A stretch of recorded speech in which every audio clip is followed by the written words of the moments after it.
നമസ്കാരം. ജൂൺ മാസത്തിലെ അഞ്ചാമത്തെ IPOയും ഇതാ വന്നിരിക്കുകയാണ്.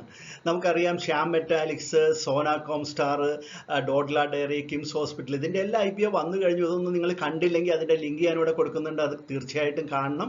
ഇപ്പോൾ ഇതാ ഇന്ത്യ പെസ്റ്റിസൈഡ്സ് എന്ന് പറയുന്ന കമ്പനിയുടെ IPO ആണ് വന്നിരിക്കുന്നത്. ഇത് 800 കോടി രൂപയാണ് ഇവർ വിപണിയിൽ നിന്ന് സമാഹരിക്കാൻ ഉദ്ദേശിക്കുന്നത്. മാർക്കറ്റിങ്ങിന് ബുള്ളിഷായിട്ട് നിൽക്കുന്ന സമയത്തായിരിക്കുമല്ലോ എല്ലാ കമ്പനികളും മൂലധന വിപണിയിൽ നിന്ന് മൂലധനം സമാഹരിക്കാനായിട്ട് മുന്നോട്ട് വരുന്നത്. അതുകൊണ്ട് പല ആൾക്കാരും ചോദിക്കാറുണ്ട്, എല്ലാ കമ്പനികളും കൂടി ഒരുമിച്ച് വന്നു കഴിഞ്ഞാൽ ഏത് അപ്ലൈ ചെയ്യണമെന്നൊരു കൺഫ്യൂഷൻ ഉണ്ടെന്ന്. തീർച്ചയായിട്ടും എല്ലാ കമ്പനികളുടെയും വീഡിയോകൾ നമ്മൾ ചെയ്തിട്ടുണ്ട്. അതെല്ലാം നിങ്ങൾ വിലയിരുത്തി കാണുക. അതിന് ശേഷം വേണം അപ്ലൈ ചെയ്യാനായിട്ട്. നല്ല കമ്പനികളുടെ ഓഹരികൾക്ക് വേണം അപ്ലൈ ചെയ്യാനായിട്ട്. അപ്ലൈ ചെയ്യുന്ന കാര്യത്തിൽ ഒരു മടിക്കേണ്ട ആവശ്യമില്ല. കാരണം നിങ്ങൾക്ക് ഷെയർ ഏതെങ്കിലും കാരണവശാൽ കിട്ടിയില്ലെങ്കിൽ പണം നിങ്ങളുടെ അക്കൗണ്ടിൽ തന്നെയാണ്. ഇത് അസ്ബ വഴിയാണല്ലോ നമ്മൾ അപ്ലൈ ചെയ്യുന്നത്. അപ്പോൾ 15,000 റുപ്പീസ് ഉണ്ടെങ്കിൽ തന്നെ എല്ലാം അപ്ലൈ ചെയ്തുകൊണ്ടിരിക്കാൻ സാധിക്കും. കിട്ടുകയാണെങ്കിൽ കിട്ടി അത് നിങ്ങൾക്ക് ലിസ്റ്റ് ചെയ്യുന്ന സമയത്ത് വിറ്റ് ലാഭം എടുക്കാൻ സാധിക്കും. മിക്കവാറും എല്ലാം നല്ല കമ്പനികളായതുകൊണ്ട് ലാഭം കിട്ടുന്നതിന് പ്രതീക്ഷിക്കാം. ഇനി കിട്ടിയില്ലെങ്കിൽ അത് നമ്മളുടെ അക്കൗണ്ടിൽ തന്നെ ഉണ്ടാകും. അത് അടുത്ത കമ്പനിയുടെ ഷെയർ വാങ്ങാനായിട്ട് നമുക്ക് വിനിയോഗിക്കുകയും ചെയ്യാം. എന്തായാലും ഇന്ത്യ പെസ്റ്റിസൈഡ്സ് ലിമിറ്റഡ് എന്ന് പറയുന്ന കമ്പനിയുടെ IPOയെ കുറിച്ചുള്ള വീഡിയോയിലേക്ക് കിടക്കുന്നതിന് മുമ്പ് ഒരു കാര്യം പറഞ്ഞുകൊള്ളട്ടെ. ഞാൻ നിങ്ങളുടെ സനിൽ പെരുന്തോട്ടത്ത്. ഈ വീഡിയോ നിങ്ങൾ ഇതുവരെ സബ്സ്ക്രൈബ് ചെയ്തില്ലെങ്കിൽ സബ്സ്ക്രൈബ് ചെയ്യാൻ മറക്കരുത്. അതോടൊപ്പം തന്നെ ഇത് മുഴുവൻ കണ്ടു കഴിയുമ്പോൾ നിങ്ങൾക്ക് ഇഷ്ടപ്പെട്ടെങ്കിൽ നിങ്ങളുടെ സുഹൃത്തുക്കൾക്ക് ഇത് ഷെയർ ചെയ്ത് കൊടുക്കാൻ മറക്കരുത്. അതോടൊപ്പം തന്നെ നിങ്ങളുടെ വിലപ്പെട്ട കമൻറ്റുകളും ഞാൻ പ്രതീക്ഷിക്കുന്നു. നമുക്കിനി വീഡിയോയിലേക്ക് കിടക്കാം. ഇന്ത്യ പെസ്റ്റിസൈഡ്സ് എന്ന് പറഞ്ഞു കഴിഞ്ഞാൽ റിസർച്ച് ആൻഡ് ഡെവലപ്മെൻറ്റ് ബേസ്ഡ് ആയിട്ടുള്ള അഗ്രോ കെമിക്കൽ മാനുഫാക്ചറിങ് കമ്പനിയാണ്. അപ്പോൾ ഇത് ഇന്ത്യയിലെ ഏറ്റവും പ്രമുഖമായിട്ടുള്ള അഗ്രോ കെമിക്കൽ മാനുഫാക്ചറിങ് കമ്പനിയാണ്. അതോടൊപ്പം തന്നെ നമ്മൾ അറിയേണ്ട ഒരു കാര്യം, ഇത് ഉത്തർപ്രദേശ് ബേസ്ഡ് ആയിട്ടുള്ള ഒരു കമ്പനിയാണ്. 1984 കമ്പനി ആരംഭിക്കുന്ന കാലത്ത് തന്നെ വിവിധ തരത്തിലുള്ള പ്രൊഡക്ഷനിലേക്ക് ഇവർ കടന്നിരുന്നു. അതായത് ഹെർബിസൈഡ്സ്, ഫംഗിസൈഡ്സ്, ടെക്നിക്കൽസ്, അതോടൊപ്പം തന്നെ ഫാർമസ്യൂട്ടിക്കൽ ഇൻഗ്രീഡിയൻസ്, ഇതെല്ലാം അവർ അന്ന് തന്നെ നിർമ്മാണം ആരംഭിച്ചിരുന്നു. അതോടൊപ്പം തന്നെ കമ്പനി ഹെർബിസൈഡ്സ്, അതായത് കളനാശിനി, ഇൻസെക്ടിസൈഡ്സ്, കീടനാശിനി, പിന്നെ ഫംഗിസൈഡ്സ്, ഫംഗസിനെ നശിപ്പിക്കുന്നതിനുള്ള അതിൻ്റെ എല്ലാ ഫോർമുലേഷൻസും ഇപ്പോൾ ഉണ്ടാക്കുന്നുണ്ട്. കഴിഞ്ഞ ധനകാര്യ വർഷത്തിൽ 37.17% ഗ്രോത്ത് ടെക്നിക്കൽ മാനുഫാക്ചറിങ്ങിൻ്റെ കാര്യത്തിൽ വോളിയം ബേസ്ഡ് ആയിട്ട് നോക്കുകയാണെങ്കിൽ എത്തിച്ചേരാനായിട്ട് സാധിച്ചു. അതായത് പ്ലാന്റിൻ്റെ 75% ഓപ്പറേറ്റിംഗ് കപ്പാസിറ്റിയിലേക്ക് എത്താനായിട്ട് സാധിച്ചിട്ടുണ്ട്. Company 15,003 metric ton technical manufacturing ആണ് നടത്തിയിട്ടുള്ളത് 2020-21 കാലഘട്ടത്തിൽ. 800 കോടി രൂപയാണ് വിപണിയിൽ നിന്ന് സമാഹരിക്കുന്നത് IPO വഴി നമ്മൾ പറഞ്ഞു. അതിൽ 100 കോടിയാണ് ഫ്രഷ് ആയിട്ട് വരുന്ന ഓഹരികളുള്ളൂ. ഫ്രഷ് ഇഷ്യൂ എന്ന് പറയുന്നത് 100 കോടിയാണ്. ബാക്കി 700 കോടി ഓഹരി ഉടമകൾ വിൽക്കുന്നതാണ്. ടോട്ടൽ 800 കോടി സ്വരൂപിക്കുന്നു എന്ന് പറഞ്ഞതിൽ 100 കോടിയാണ് ഫ്രഷ് ഇഷ്യൂ എന്ന് പറഞ്ഞു. ബാക്കി 700 കോടി അപ്പോൾ ഓഫർ ഫോർ സെയിലാണ്. അതായത് പ്രൊമോട്ടേഴ്സ് സെല് ചെയ്യുന്നതാണ്. അതിൽ പ്രമുഖ പ്രൊമോട്ടറായിട്ടുള്ള ഈ ചിത്രത്തിൽ കാണുന്ന ആനന്ദ് സ്വരൂപ് അഗർവാൾ, അദ്ദേഹമാണ് ഈ കമ്പനി ഉണ്ടാക്കാനായിട്ട് മുൻകൈ എടുത്തത്. അദ്ദേഹം 281.4 കോടി രൂപയ്ക്കുള്ള ഓഹരികൾ വിറ്റഴിക്കുകയാണ്. അതോടൊപ്പം തന്നെ ഇതിലെ പ്രമുഖ പ്രൊമോട്ടറായിട്ടുള്ള ഒരു ട്രസ്റ്റ് ഉണ്ട്, ആശാ ഫാമിലി ട്രസ്റ്റ് എന്ന് പറയുന്നത്. അവർ 418.6 കോടി രൂപയ്ക്കുള്ള ഓഹരികൾ അവരും വിൽക്കുന്നു. അപ്പോൾ ആ രണ്ട് തുകയും, അതായത് ടോട്ടൽ 700 കോടി രൂപ ആ വിൽക്കുന്നവരുടെ കൈകളിലേക്കാണ് പോകുന്നത്. 100 കോടി രൂപയായിരിക്കും ഫ്രഷ് ഇഷ്യൂ ആയതുകൊണ്ട് കമ്പനിയുടെ കൈകളിലേക്ക് വരുന്നത് എന്നുള്ളത് പ്രത്യേകം അറിഞ്ഞിരിക്കണം. പ്രമുഖരായിട്ടുള്ള ഫ്രോസ്റ്റ് ആൻഡ് സള്ളിവൻ്റെ റിപ്പോർട്ട് അനുസരിച്ച് കഴിഞ്ഞ ധനകാര്യ വർഷത്തിൽ ഏറ്റവും വേഗത്തിൽ വളരുന്ന അഗ്രോ കെമിക്കൽ കമ്പനിയായിട്ടാണ് വോളിയം ബേസ്ഡ് നോക്കുകയാണെങ്കിൽ ഇന്ത്യ പെസ്റ്റിസൈഡ്സിനെ തിരഞ്ഞെടുത്തിരിക്കുന്നത്. അതുപോലെ തന്നെ ഫോൾപെറ്റ്, തയോകാർബോമേറ്റ്, ഹെർബിസൈഡ് തുടങ്ങിയ ഐറ്റങ്ങൾ നിർമ്മിക്കുന്ന കാര്യത്തിൽ ലോകത്തിലെ തന്നെ ഏറ്റവും വലിയ 5 മാനുഫാക്ചറേഴ്സിൽ ഒന്നാണ് ഇന്ത്യ പെസ്റ്റിസൈഡ്സ് ലിമിറ്റഡ്. അത് ഇന്ത്യയിലെ ഏക കമ്പനിയുമാണ് ഇത്തരത്തിലുള്ള കെമിക്കൽസ് ഫോർമേഷൻസ് നിർമ്മിക്കുന്ന കാര്യത്തിൽ ഈ കമ്പനി. കമ്പനിയുടെ ടെക്നിക്കൽ പ്രോഡക്ട്സ് ആണ് പ്രധാനമായിട്ടും കയറ്റി അയക്കപ്പെടുന്നത്. ഫോർമുലേഷൻ പ്രോഡക്ട്സ് ആണ് ആഭ്യന്തര വിപണിയിൽ ചെലവാക്കപ്പെടുന്നത്.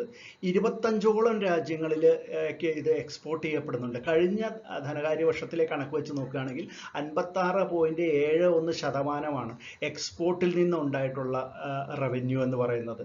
ഇത് എക്സ്പോർട്ട് ചെയ്യപ്പെടുന്നത് ഓസ്ട്രേലിയ, പിന്നെ നോർത്ത് സൗത്ത് അമേരിക്കകൾ, യൂറോപ്പ്, ആഫ്രിക്ക, പിന്നെ കുറേ മറ്റ് ഏഷ്യൻ രാജ്യങ്ങളിലേക്കും ഇവിടെ എല്ലാം ഇത് ഇവരുടെ പ്രോഡക്ട്സ് കയറ്റി അയക്കപ്പെടുന്നുണ്ട്. IPO വഴി കിട്ടുന്ന വരുമാനം എന്തിനു വേണ്ടിയിട്ടാണ് ഈ കമ്പനി ഉപയോഗിക്കാൻ പോകുന്നതെന്നൊരു സംശയം ഉണ്ടാവും അല്ലേ. അപ്പോൾ ഇതിൽ 800 കോടി രൂപയിൽ 700 കോടി ഓഫർ ഫോർ സെയിൽ ആണെന്ന് പറഞ്ഞു. പ്രൊമോട്ടേഴ്സ് വിൽക്കുന്ന ഓഹരി ആയതുകൊണ്ട് അത് അവർ എടുക്കുക പണം. എന്നാൽ 100 കോടി രൂപയാണ് ഫ്രഷ് ഇഷ്യൂ ആയിട്ട് കമ്പനിയിലേക്ക് വരുന്നത്. അത് മുഴുവനായിട്ടും കോർപ്പറേറ്റ് ആവശ്യങ്ങൾക്ക് വേണ്ടി കമ്പനി ഉപയോഗിക്കുന്നു എന്നുള്ളതാണ് അതിൻ്റെ പ്രാധാന്യം. മുഴുവൻ തുകയും കമ്പനിയുടെ ഡെവലപ്മെൻറ്റിന് വേണ്ടി ഉപയോഗിക്കപ്പെടാൻ പോവുകയാണ്. ഇന്ത്യ പെസ്റ്റിസൈഡ്സിന് ഉത്തർപ്രദേശിൽ 2 പ്രധാനപ്പെട്ട യൂണിറ്റുകളാണുള്ളത്, പ്രൊഡക്ഷൻ യൂണിറ്റുകളാണുള്ളത്. ഒന്ന് ലക്നൌവിലും ഒന്ന് ഹർദോയിലുമാണുള്ളത്. 19,500 മെട്രിക് ടണ്ണാണ് അവരുടെ ടെക്നിക്കൽസിൻ്റെ മാനുഫാക്ചറിങ്. അതുപോലെ തന്നെ ഫോർമുലേഷൻസ് 6,500 മെട്രിക് ടണ്ണുമാണ്. അതോടൊപ്പം തന്നെ ഇന്ത്യയിൽ വിൽപ്പനയ്ക്കായിട്ട് 22 അഗ്രോ കെമിക്കൽ ടെക്നിക്കൽസിനും 124 ഫോർമുലേഷൻസിനും അതുപോലെ എക്സ്പോർട്ടിനായിട്ട് 27 അഗ്രോ കെമിക്കൽസ് ടെക്നിക്കൽസിനും 34 ഫോർമുലേഷൻസിനും രജിസ്ട്രേഷനും ലൈസൻസും കമ്പനിക്ക് ഉണ്ട്. ഇന്റർനാഷണൽ ആയിട്ട് കമ്പനിയുടെ ക്ലയൻസ്, അതായത് crop protection products manufacturing companies, അതാരൊക്കെയാണെന്ന് നോക്കാം. Syngenta Asia Pacific, United Phosphorus, Ascenza agro South ആഫ്രിക്കയിൽ, കോൺഗസ്റ്റ് crop protection, Sharda Cropchem, Stotra private limited. ഇതെല്ലാം പുറമെയുള്ള കമ്പനികളിൽ തന്നെയാണ്. ഇവരെല്ലാമാണ് ഇവരുടെ മേജർ ക്ലയൻസ് എന്ന് പറയുന്നത്. ഇനി ഇന്ത്യ പെസ്റ്റിസൈഡ്സിൻ്റെ ഫിനാൻഷ്യൽ ഇൻഫർമേഷൻസിലേക്ക് നമുക്കൊന്ന് നോക്കാം. 2019 റവന്യൂ കാണിക്കുന്നത് 346 കോടി രൂപയാണ്. അത് 2020 ആയപ്പോൾ 489.7 ഇതുവരെ ഈ വർഷം 655.4 കോടിയാണ്. എക്സ്പെൻസ് 284.9, 396.4, ഇപ്പോൾ 475.4.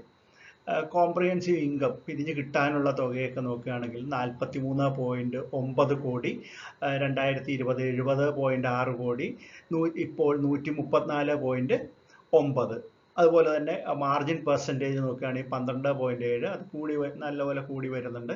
14.4, 20.6. അങ്ങനെ ഇതിൻ്റെ ഫിനാൻഷ്യൽസ് നോക്കുകയാണെങ്കിൽ വളരെ മികച്ചു നിൽക്കുന്ന ഒരു കമ്പനിയാണ് ഇന്ത്യ പെസ്റ്റിസൈഡ്സ് എന്നുള്ളത് നമുക്ക് മനസ്സിലാക്കാവുന്നതേ ഉള്ളൂ.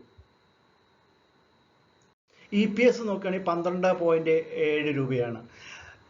റിട്ടേൺ ഓൺ നെറ്റ്വർത്ത് 34.54%, NAV 34.94 രൂപയുമായിട്ടാണ് കാണുന്നത്. ഇന്ത്യ പെസ്റ്റിസൈഡ്സിൻ്റെ പിയർ കമ്പനികൾ, കോമ്പറ്റീറ്റേഴ്സ് ആയിട്ടുള്ള ലിസ്റ്റഡ് കമ്പനികളിൽ ചിലതിൻ്റെ മാർക്കറ്റ് പെർഫോമൻസ് ആണ് ഇവിടെ കൊടുത്തിട്ടുള്ളത്. നിങ്ങൾ ഇതും കൂടി ഒന്ന് ഒരു കമ്പാരിസന് വേണ്ടിയിട്ടൊന്ന് പഠിക്കുന്നത് നന്നായിരിക്കും. PI ഇൻഡസ്ട്രീസ്, അപ്പോൾ ഇത് ഹെഡിങ്ങുകൾ കമ്പനി, പിന്നെ price in rupees, change percentage, market capitalization, ഇതെല്ലാം കോടിയിലാണ്. മാർക്കറ്റ് ക്യാപിറ്റലൈസേഷനും സെയിൽസ് ആണ് ഈ കോളം. പ്രോഫിറ്റ് ഇതും ക്രോഡ്സിലാണ് കൊടുത്തിരിക്കുന്നത്. പിന്നെ EPS ആണ് ഈ കാണിക്കുന്നത്. പിന്നെ P റേഷ്യോ ആണ് ഈ കൊടുത്തിരിക്കുന്നത്. അപ്പോൾ ഓരോ കമ്പനികൾ, പ്രധാനപ്പെട്ട കുറച്ച് കമ്പനികൾ മാത്രമേ ഇതിൽ ഞാൻ എടുത്തിട്ടുള്ളൂ. PI ഇൻഡസ്ട്രീസ്, ബെയർ കോർപ്പ്, പിന്നെ സുമിത്തോമോ കെമിക്കൽസ്, റാലീസ് ഇന്ത്യ, ഭാരത് റസായൻ, പിന്നെ ധാനുക അഗ്രിടെക്. അതിൻ്റെ എല്ലാം ഈ പറഞ്ഞിരിക്കുന്ന കാര്യങ്ങളാണ് ഇത് നിങ്ങൾക്ക് മനസ്സിലാക്കാൻ വേണ്ടിയിട്ട് തന്നിരിക്കുന്നതാണ്. ഇന്ത്യ പെസ്റ്റിസൈഡ്സ് IPOയുടെ ഡീറ്റെയിൽസിലേക്ക് നമുക്ക് പെട്ടെന്ന് ഒന്നും കൂടി നോക്കാം. ഇതിൻ്റെ സബ്സ്ക്രിപ്ഷൻ ഓപ്പൺ ആവുന്ന 23-ാം തീയതിയാണ്. ജൂൺ 25-ാം തീയതി ഇഷ്യൂ ക്ലോസ് ചെയ്യും. ഇതിൻ്റെ കട്ട് ഓഫ് പ്രൈസ് 296 ആണ്. 290 മുതൽ 296 വരെയാണ്. അപ്പോൾ 296 ആണ് cut off price. Fresh issue 100 കോടിയാണ്. ഓഫർ ഫോർ സെയിൽ 700 crores ആണ്. അപ്പോൾ ടോട്ടൽ വരുമ്പോഴത്തേക്കും 800 crores വരും. അപ്പോൾ മിനിമം ലോട്ട് എത്രയാണ്? ഒരാൾ അപ്ലൈ ചെയ്യേണ്ട മിനിമം ലോട്ട് 50 ഷെയർസാണ്. 50 ഷെയർസ്. ഫേസ് വാല്യൂ ഈ ഷെയറിൻ്റെ 1 രൂപയാണ്. അതും ഒരു പ്രത്യേകതയാണ് ഈ കമ്പനിയുടെ. 1 രൂപയാണ് ഇതിൻ്റെ ഫേസ് വാല്യൂ എന്നുള്ളത്. പിന്നെ റീറ്റെയിൽ ഇൻവെസ്റ്റേഴ്സിന് റീറ്റെയിലേഴ്സിന് നൽകുന്നത് 35% ഷെയർസാണ്. ടോട്ടലിൻ്റെ 35% ആണ് അവർക്ക് കൊടുക്കുന്നത്. ലിസ്റ്റ് ചെയ്യുന്നത് NSE-യിലും BSE-യിലും ലിസ്റ്റ് ചെയ്യുന്ന ഒരു പ്രധാന ഇഷ്യൂ ആണിത് എന്നുള്ളതും ഇതിൻ്റെ പ്രത്യേകത തന്നെയാണ്. അപ്പോൾ ഡേറ്റുകൾ ഒരിക്കൽ കൂടി പറയാം. ഓപ്പണിംഗ് 23-ാം തീയതി, ക്ലോസ് ചെയ്യുന്ന 25-ാം തീയതി. അലോട്ട്മെന്റ് വരുന്നത് 30-ാം തീയതിയാണ്, ജൂൺ 30-ന്. റീഫണ്ട് കിട്ടുകയാണ്, അതായത് ഓഹരി കിട്ടാത്തവർക്ക് പൈസ ഫ്രീ ആകുന്നത്, നിങ്ങളുടെ അക്കൗണ്ട് ഫ്രീ ആവുന്നത് ജൂലൈ 1-ാം തീയതിയാണ്. ഷെയർ കിട്ടുന്നവർക്ക് ഷെയർസ് നിങ്ങളുടെ അക്കൗണ്ടിൽ ക്രെഡിറ്റ് വരുന്നത് ജൂലൈ 2-ാം തീയതിയാണ്. പിന്നെ ഏറ്റവും പ്രധാന ഡേറ്റ് എന്ന് പറയുന്നത് ഈ കമ്പനി സ്റ്റോക്ക് എക്സ്ചേഞ്ചിൽ ലിസ്റ്റ് ചെയ്യുന്നത് 5-ാം തീയതി, ജൂലൈ 5-ാം തീയതിയും ആയിരിക്കും. ഇഷ്യൂവിൻ്റെ ലീഡ് മാനേജേഴ്സ് ആക്സിസ് ക്യാപിറ്റലും പിന്നെ JM ഫിനാൻഷ്യൽസുമാണ് ഇതിൻ്റെ ലീഡ് മാനേജേഴ്സ്. പിന്നെ ഇതിൻ്റെ രജിസ്ട്രാർ, ഈ ഇഷ്യൂവിൻ്റെ രജിസ്ട്രാർ എന്ന് പറഞ്ഞാൽ KFin ടെക്നോളജീസുമാണ്. അപ്പോൾ ഈ ഇഷ്യൂവിനെ കുറിച്ചുള്ള ഡീറ്റെയിൽസ് എല്ലാം നിങ്ങൾ മനസ്സിലാക്കി എന്ന് വിചാരിക്കുന്നു. ഇത് നിങ്ങൾക്ക് ഇഷ്ടപ്പെട്ട് കാണുമെന്ന് വിചാരിക്കുന്നു. ഇഷ്ടപ്പെട്ടെങ്കിൽ ഇത് ലൈക്ക് ചെയ്യാൻ മറക്കരുത്, നിങ്ങളുടെ ഫ്രണ്ട്സിനെ ഷെയർ ചെയ്യാൻ മറക്കരുത്. ഇതുവരെ ഒരു ട്രേഡിംഗ് അക്കൗണ്ട് തുടങ്ങാത്തവരാരെങ്കിലും ഉണ്ടെങ്കിൽ ട്രേഡിംഗ് അക്കൗണ്ട് തുടങ്ങാനുള്ള ഒരു ലിങ്ക് ഞാൻ ഈ ഡിസ്ക്രിപ്ഷൻ ബോക്സിൽ കൊടുത്തിട്ടുണ്ട്. അതിൽ ക്ലിക്ക് ചെയ്താൽ മതി. പെട്ടെന്ന് തന്നെ നിങ്ങൾക്കൊരു അക്കൗണ്ട് ഓപ്പൺ ചെയ്യാനായിട്ട് സാധിക്കും. എന്തായാലും പുതിയൊരു വീഡിയോ ആയിട്ട് നമുക്ക് ഉടൻ തന്നെ കാണാം. നന്ദി, നമസ്കാരം.